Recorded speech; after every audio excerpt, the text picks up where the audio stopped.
오늘 우리 3부 예배 오시고 또 온라인으로 예배하는 우리 모든 성도님들에게 하나님의 그 신실하심이 임하길 간절히 바라겠습니다. 그래서 철을 따라 채워주시고 또 철을 따라 공급해 주시고 우리의 간구에 기도에 응답하시는 그 은혜가 우리 성도들의 가정에 또 자녀의 후손에 은혜 되길 간절히 바라겠습니다. 오늘부터는 이제 사무엘서 말씀을 나누도록 하겠습니다. 사무엘서 말씀은 어떤 말씀이냐면요, 이제 구약을 조금 확인한 게 좋습니다. 성경의 역사를 보면 처음에 이제 창세기부터 시작하는데요, 하나님의 창조의 시대가 열립니다. 그리고 그 창조의 시대는 아담으로부터 시작해서 열리는데, 그 아담으로부터 시작한 창조의 시대는 이제 아브람이라는 족장으로 넘어가게 됩니다. 그리고 그 족장의 시대가 넘어가면 이제 사사기에 가면 사사를 통하여 사사 시대가 열립니다. 그리고 오늘 우리가 말씀을 본 이제 사무엘서부터는요, 왕정 시대라 이렇게 말하고 있습니다. 그런데 사사 시대와 왕정 시대 이 중간은요, 하나님께서 말씀하지 아니하시는 암흑 시대가 있었습니다. 그런데 그 암흑 시대를 깨고 그 암흑 시대에 하나님과의 관계가 회복되는데 쓰임받는, 주석학자마다 틀리지만 어떤 학자는 마지막 사사인 사무엘이라고 말한 사람도 있고요, 또 선지자 사무엘이라고 말한 사람도 있습니다. 그 사무엘이라는 인물이 이제 등장한다는 겁니다. 그 사무엘이라는 인물이 이제 하나님과의 깨어진 이스라엘과의 관계를 회복하는데 등장하는데, 그 사무엘이라는 사람은요 그냥 등장한 게 아니에요. 오늘 말씀에 보면 어렵고 힘든 상황이었지만 또 하나님과 교제할 수 없는 암흑의 시대였지만 누군가의 기도로 태어난 자녀가 사무엘이라는 사람입니다. 사무엘은 우리가 잘 알듯이요, 한나라는 어머니를 두고 있습니다. 그 어머니의 간절한 기도를 통해서 사무엘이 태어나게 됐고, 그 사무엘 통해서 하나님의 역사를 써 가십니다. 조금 전에도 말씀드렸지만요, 이 사무엘이 등장하는 사무엘서는요, 어떻게 보면 사사시대의 암울한 배경에서부터 시작한다는 거예요. 특별히 한나의 그 삶을 보면 한나 또한 그런 배경 가운데 또 개인의 고난 가운데 있었던 걸 볼 수 있습니다. 그럼에도 불구하고 하나님께서는 한나에게 은혜를 허락하시고 그 은혜의 징표를 통해서 이스라엘 백성을 다시 회복하신다는 그런 축복의 말씀이 바로 이제 사무엘서부터 시작하는 겁니다. 바라기는 사무엘서를 통해서 말씀을 나눌 때 우리 성도님들의 가정이 회복되기를 바라고, 하나님과의 관계가 회복되기를 바라고, 내 삶의 모든 문제가 회복되는 역사가 말씀을 듣는 가운데 일어나길 간절히 바라겠습니다. 그렇다면 한나가 살았던 시대는 어떤 시대였느냐? 시대적으로 보면요, 그 시대는 첫 번째로 소견에 오른 대로 행하여 살던 시대였습니다. 우리가 말씀을 나눈 것처럼 사사기 마지막 그 말씀은 각자 소견대로 살았던 시대였습니다. 그 소견대로 살다 보니까 하나님과 교통할 수 없었고 하나님은 불러도 대답하지 아니하는 그런 시대가 되어버렸습니다.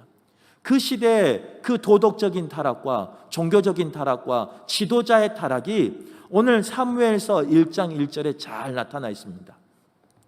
오늘 1장 1절 말씀에 보면요, 사무엘의 아버지요 한나의 남편을 소개하는 이야기가 나옵니다.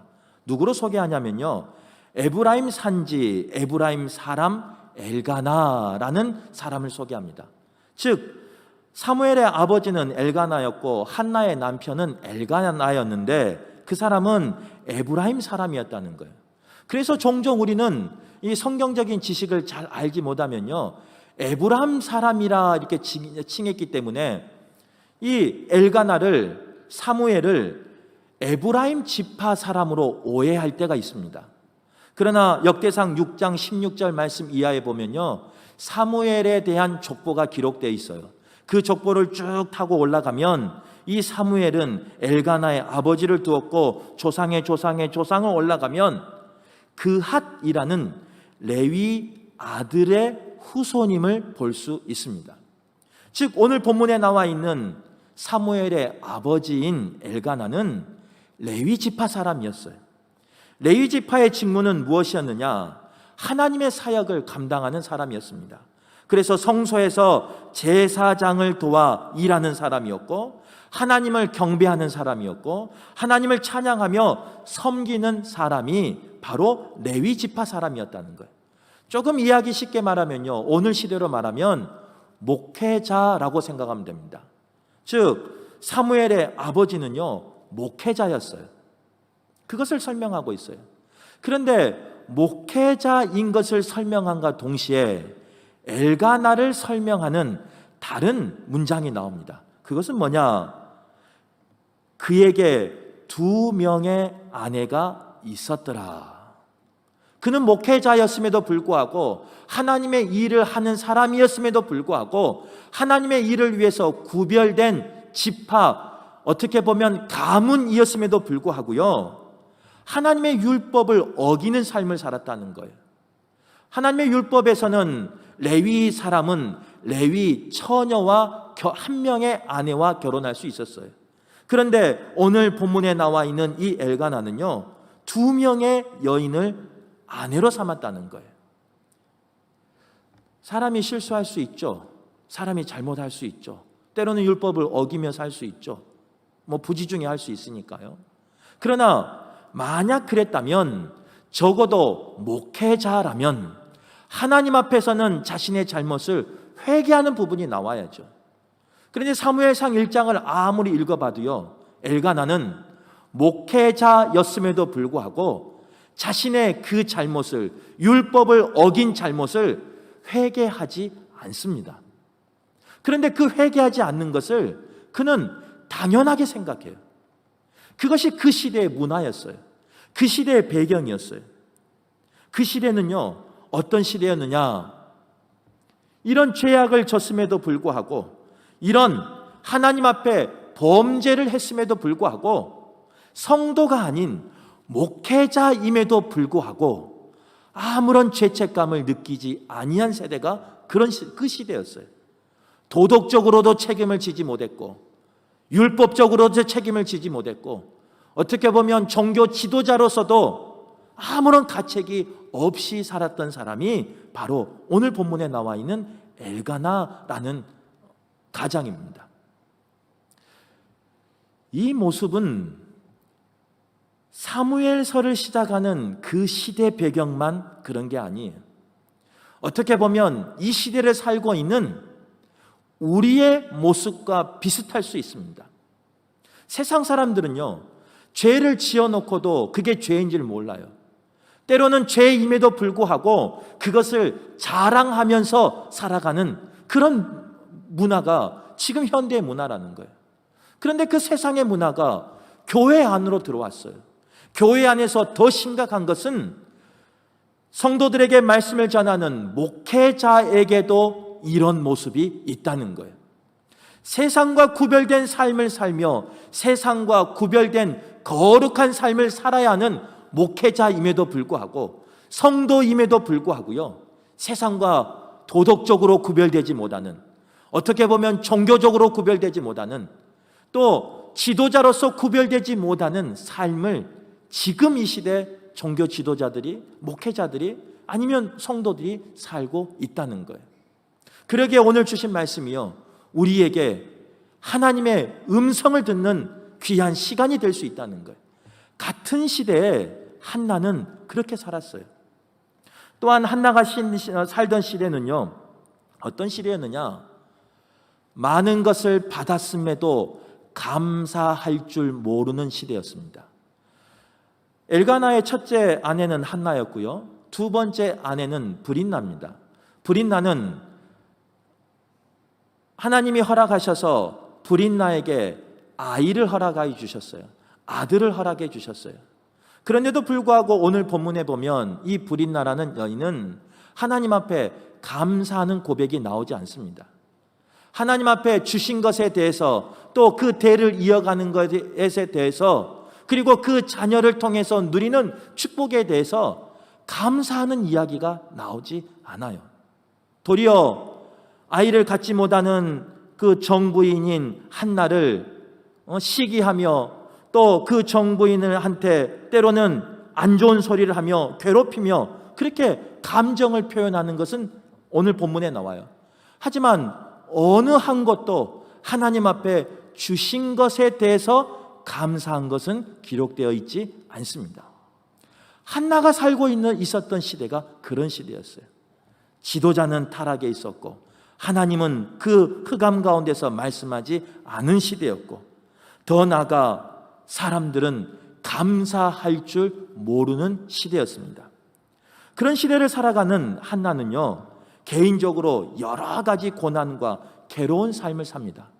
우리가 알다시피 한나가 개인적으로 고난당한 것은 뭐냐? 첫 번째는 아이가 없었다는 거예요. 아이가 없었기에 남편에게 특별한 사랑을 받았음에도 불구하고 그 생명으로부터 주는 위로를 느끼지 못했어요. 남편에게 사랑은 충분히 받았지만 그 마음은 항상 허전했어요. 또한 아이가 없었기 때문에요, 그 당시 히브리 문화는 어떤 문화였느냐? 아이가 없는 것은 하나님께 버림받았다라는 그런 생각을 갖게 하는 그런 문화 속에 살았던 시대예요. 그래서 앞에서는 이야기하지 않았을 거예요. 하지만 그 한나가 지나가면요, 사람들은 뒤에서 쏙닥쏙닥 했습니다. 그러면서 그 한나에 대해서 이러쿵 저러쿵 이야기했습니다. 또한 한나가 속상한 이유는 뭐냐? 오늘 본문 5절 말씀에 보면요, 분명히 나와요. 임신하지 못한 이유를 어디서 나오느냐? 하나님이 임신하지 못하게 막으셨기 때문이라 성경은 고백합니다. 한나는 알았어요. 자신이 임신 못하는 것은요, 나의 문제가 아니었어요. 남편의 문제도 아니었어요. 다른 사람의 문제가 아니었어요. 하나님이 막으셨다는 것을 한나는 알았어요.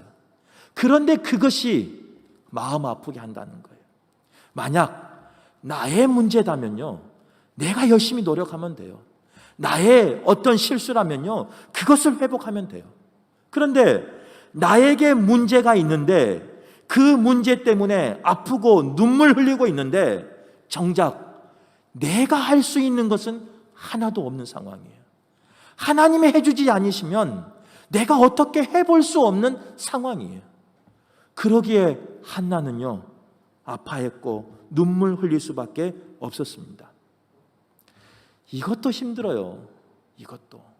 그런데 이 둘째 부인이 6절 하반절에 보면 이렇게 고백합니다.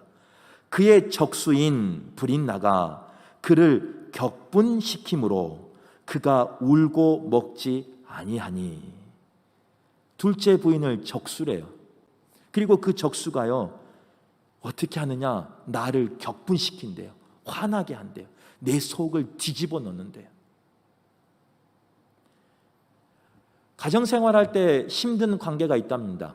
여러 관계가 힘들지만요, 그 중에 힘든 것 하나는 뭐냐면 사춘기 자녀를 둔 부모와 사춘기 자녀와의 관계가 그렇게 힘들대요. 이 부모는 자기가 배 아파서 낳는데도 불구하고 이 사춘기 하는 자녀에게 아무 말도 못한대요. 그러면서 뭐라고 말하면요, 이 사춘기 아이들이 어떻게 하냐? 눈을 부릅뜨고요, 보이지 않는 레이저를 쏜대요. 그래서 엄마들은, 아빠들은 여기가 구멍나고 저기가 구멍나고 그런 삶을 사춘기 자녀를 두고 있는 가정에서 살아가고 있대요. 그래서 부모들은요, 여기서 피 흘리고 저기서 피 흘리고 누구한테 하소연도 못하고 내 자식이라 그러면서 살아간대요. 그런데 그 사춘기를 둔 가정보다 더 힘든 가정관계가 있답니다. 그건 뭐냐? 고부간에 같이 사는 가정이랍니다. 고부간에 시어머니하고 며느리하고 같이 살면 뭐 좀 좋을 것 같은데 그렇지 않다는 거야. 왜 그러냐면요, 한 남자를 두고 그렇게 싸운다네요. 어머니는 내 남자다, 내 자식이다 하면서 싸우고요, 아내는 나하고 결혼했으니까 소유권이 나에게 왔습니다 하면서 그렇게 싸운대요. 그래서 고부간의 갈등이 있는 그 가정은 힘들대요. 정말 힘들대요. 웃고는 다니지만 힘들대요. 그런데 이 고부간의 갈등보다 더 힘든 관계가 있답니다. 그 관계는 뭐냐? 첩의 관계랍니다. 한 가정에 처가 있고 아내가 있고 두 번째 아내인 첩이 같이 사는 관계랍니다. 물론 요즘 사회는 그런 사회가 이제 아니지만요. 몇십 년 전만 해도 그런 사회였어요. 우리나라도. 처와 첩이 같이 살다 보니까 거기서 오는 여러 가지 갈등이 서로를 아프게 하고 서로를 힘들게 한답니다. 그래서 서로를 때로는 눈물 나게 하는 그런 관계가 된답니다. 바로 오늘 본문에 나와 있는 한나가 그런 관계였어요. 처음에는요, 브릿나가 들어왔을 때는 이랬을 거예요. 형님 하면서요, 아마 대우하며 섬겼을 거예요. 그런데 시간이 지나다 보니까 형님은 아기를 못 낳네요. 근데 이 첩인 본인은 아기를 낳았어요. 아들을 낳았어요. 그러다 보니까 교만하게 되고, 그러다 보니까 이 첫째 부인을 무시하고 싶은 마음이 생긴 거예요. 그런데 거기에 불을 지른 사람은 누구냐? 남편이에요. 그 남편이 아이를 낳은 나를, 이게 첩이에요. 첩을 조금 대우해주면 좋은데 세상에 남편은 아기를 놓지 못한 첫째 부인만 사랑한대요. 그리고 오늘 본문에 보면 그 첫째 부인에게 나에게 자식이 있는 나보다 2배의 재산을 주는 걸 볼 수 있습니다. 그러니까 이 브릿나 입장에서는 얼마나 힘들겠습니까? 아마 남편에게 대들고 싶었을 거예요. 그런데 남편이 워낙 힘이 세다 보니까 대들지 못하고 그 원망과 불평은 어디로 가느냐? 연약한 한나에게 쏟아진다는 거예요. 시기하는 마음이, 미워하는 마음이 한나에게 쏟아졌어요. 그 마음을 받은 한나는 그 마음에 어떤 마음이었느냐? 격분케 되었다는 거예요. 더 나아가 울고 먹지 못하는 상황까지 가버렸습니다. 얼마나 힘든 상황이겠습니까? 여기까지만 해도요, 가정생활하고 신앙생활하는데 너무 힘들어요. 그런데 한나는 고통이 여기서 끝나지 않아요. 오늘 10절 말씀 이하를 보면요, 한나가 또 마음 아픈 일이 생깁니다. 이런 상황 가운데 한나가 찾을 수 있는 곳은 어디였느냐? 여호와 하나님 앞에 나가는 길밖에 없었어요. 그래서 한나는 작심을 하고 여호와 하나님 앞에 나아갑니다. 그래서 하나님 앞에 기도합니다. 통곡하며 기도합니다. 때로는 오늘 말씀처럼 서원하며 기도합니다. 그렇게 간절히 기도하고 있는데 세상에 누가 나타나느냐? 제사장이 나타나요. 요즘 같으면 목회자가 나타나요. 한나는 그 목회자가 오니까요, 그래, 내 기도를 옆에서 들었으니까, 내 마음을 알았으니까 나를 위로해 줄 거다라고 생각했어요. 그리고 나와 함께 통회하면서, 나와 함께 통곡하면서 같이 기도해 줄 거다, 이렇게 생각했어요.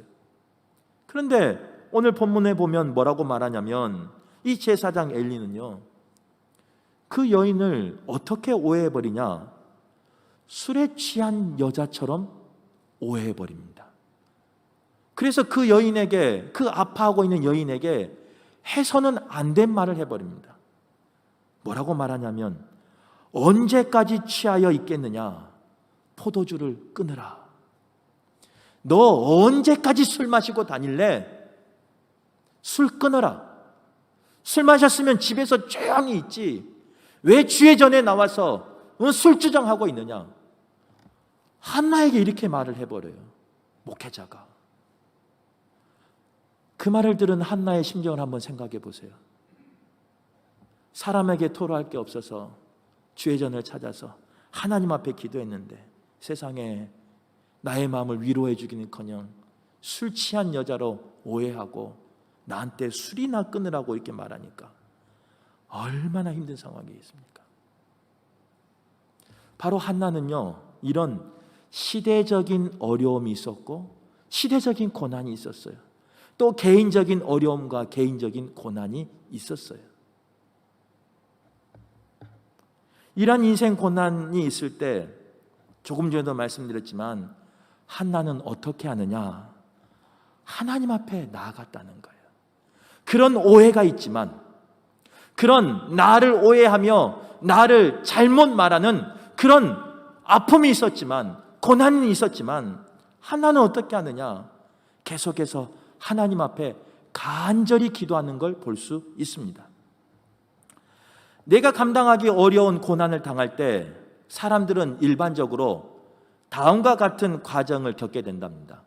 첫 번째 과정은 뭐냐? 단계는 뭐냐? 그 어려움이 닥치면요, 부인하는 단계를 거친대요. 그래서 아니야, 나에게는 이런 일이 일어날 수 없어 하면서 이곳저곳 다니면서 다시 확인하는 그런 과정을 거친답니다. 그런데 그 부인하는 단계에서 이제 확인이 되면요, 어떤 단계로 넘어가느냐? 원망하는 단계로 넘어간답니다. 왜 하필 나에게 이런 일이 생겼을까? 저 사람은 죄 짓고도 잘 살던데, 저 사람은 뭐하고도 잘 사던데 왜 나에게만 이런 일이 생길까 하면서 원망의 단계를 거친답니다. 그런데 그 원망의 단계도 시간이 지나면요, 어떻게 변하냐면 타협의 단계로 변한답니다. 나에게 한 번만 기회를 주시면, 다시 내가 회복되면, 다시 내가 일어서면 하는 그런 타협의 단계를 거친답니다. 그런데 그 타협의 단계를 거치고도 어떤 회복이 되지 않는다면요, 그 사람들은 어떻게 되냐? 이제 마지막으로 수용의 단계를 거친답니다. 그래서 그 문제가 내 문제인 것을 받아들이고 현실로 받아들이고, 어떤 사람은 자포자기하면서 어떤 사람은 한숨을 쉬면서 살아간답니다. 여기까지는 예수를 알지 못하는 세상 사람들의 이야기예요. 세상 사람들이 어려움을 당할 때 여기까지 가요. 그런데 오늘 이 자리에 앉아있는 우리는 예수를 그리스도로 고백하기에 여기서 멈추면 안 된다는 거예요. 세상의 고난과 세상의 역경이 있을지라도, 내 개인의 고난과 내 개인의 슬픔과 아픔이 있을지라도 예수를 그리스도로 고백하는 우리는 이 단계에서 멈추면 안 된다는 거예요. 한 단계 더 나가야 된다는 거예요. 그게 5번째 단계예요. 그 단계가 뭐냐? 그 문제를 가지고 하나님 앞에 나와 기도하는 것입니다. 오늘 본문에 나와 있는 한나는요, 문제가 주어졌을 때, 모두가 포기하고 싶을 때 그는 주저앉고 포기하지 않았습니다. 그는 타협하며 원망하며 수용하여서 그 자리에 주저앉지 않았어요. 주저앉고 싶지만 일어났어요. 그리고 누구를 찾아가느냐? 여호와 하나님을 찾아갔어요. 목회자가 내 마음을 몰라줘도 한나는 여호와 하나님을 찾아갔어요. 그리고 자신의 감정을, 자신의 처한 상황을, 자신의 고통으로 쓰라린 그 마음을 통곡함으로 하나님 앞에 쏟아내요. 이게 남의 이야기니까 쉬워요. 남의 이야기니까 말하기도 쉽고 듣기도 쉬워요. 하지만 정작 이게 내 일이라고 생각해 보세요. 세상이 어지러워요. 코로나 때문에 내 마음대로 어디도 갈 수 없는 상황이에요. 세상만 어려운 게 아니에요. 우리의 가정생활이 얼마나 어렵습니까? 때로는 남편이 나를 이해하지 못하고, 때로는 남편이 나만 바라보지 못하고, 때로는 내 자녀가 나에게 눈을 흘키며 바라보는 그 모습을 보면서 우리는 얼마나 힘들어합니까? 그래서 교회를 찾았는데 목회자마저 나를 오해하고 목회자마저 나의 마음을 몰라준다면, 우리 성도님들은 과연 그 자리에서 다시 한번 일어날 수 있겠습니까? 그 오해 속에서 다시 한번 하나님 앞에 무릎 꿇고 통곡하며 기도할 수 있겠습니까? 어려워요. 남편에게 찾아가 바가지를 긁는가요? 아니면 그 둘째 부인 첩을, 그 머리를 그냥 쥐뜯으면서 머리채를 붙잡고 싸우든가, 아니면 나의 마음을 몰라주고 오해한 그 목회자에게 나 다른 교회 갈 거야 하면서 내 마음을 쏟아넣던가? 그게 우리의 마음이에요. 그런데 오늘 본문에 나온 한나는 어떤 삶을 살아가느냐? 그 모든 상황 속에서 다시 한번 일어납니다. 그리고 그 오해했던, 나를 몰라줬던 그 주님 앞에 다시금 나갑니다. 그리고 통곡하며 기도했어요. 그랬더니 하나님이 오늘 본문 18절에 주시는 복이 이거예요. 기도함으로 나간 후에 한나의 얼굴에는요, 근심의 빛이 사라졌다, 이렇게 말합니다.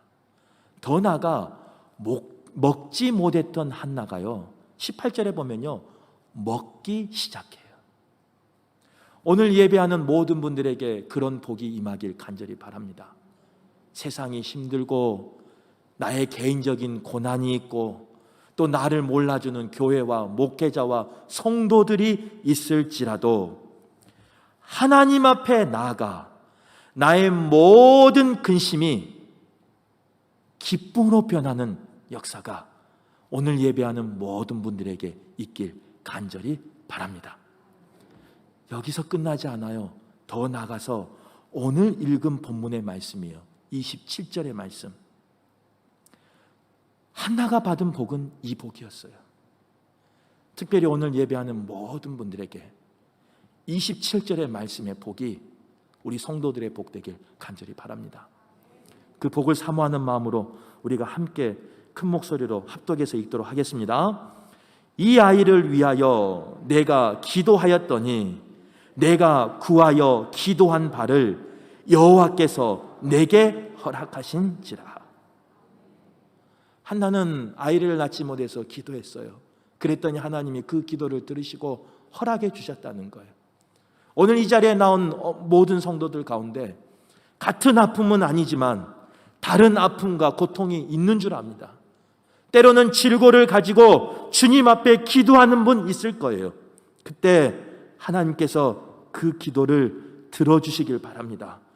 더 나아가 내게 회복의 은혜를 허락해 주시길 바랍니다. 경제적인 문제 때문에 기도한 성도 있다면 하나님께서 그 경제적인 문제의 기도를 들으시고 내게 경제적인 문제 회복의 허락을 해주시는 복을 누리길 바랍니다. 가정에 문제가 있는 가정이 있다면 하나님 앞에 가정을 위하여 내가 기도하였더니 내가 구하여 기도한 바를 여호와께서 내게 허락하여 주셨더라. 이 복이 그 가정 가운데 임하길 간절히 바라겠습니다. 말씀을 정리하겠습니다.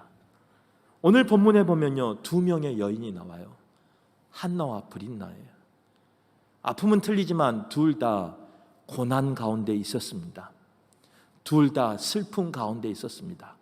둘 다 마음의 분노 가운데 있었습니다. 그런데 그 두 여인이 그 고난과 그 슬픔과 그 분노 가운데 있을 때 표현하는 대상이 틀려요. 브릿나는 누구에게 표현하느냐? 한나를 찾아가서요, 사람을 찾아가서 속을 긁으면서 마음을 아프게 하면서 자신의 감정을 드러내요. 성경을 잘 읽어보세요. 사람을 찾아가서 감정을 드러낸 브릿나가 그 자녀가 그 이후에 기록되었는가? 없어요. 하지만 동일한 고통과 동일한 슬픔과 그 분노가 있었지만, 그 치밀어오는 감정이 있었지만, 하나님 앞에 나간 한나는 하나님이 27절의 복을 허락하십니다. 더 나아가 그만 복을 받은 것이 아니라 그가 낳은 아이 사무엘을 통해서 이스라엘을 다시 하나님 앞에 돌아오게 하는, 이스라엘을 다시 하나님 앞에 바로 서게 하는 그런 마지막 사사로, 선지자로 쓰임받게 하십니다. 선택은 우리의 몫이에요. 한나가 되든 브릿나가 되든 바라기는 여기까지 올라오는 감정일지라도 사람을 찾아가 쏟아내는 것이 아니라, 힘들지만 불가능할 것 같지만 하나님을 찾으셔서 한나가 받았던 복을 누리는 우리 모두가 되길 간절히 바라겠습니다.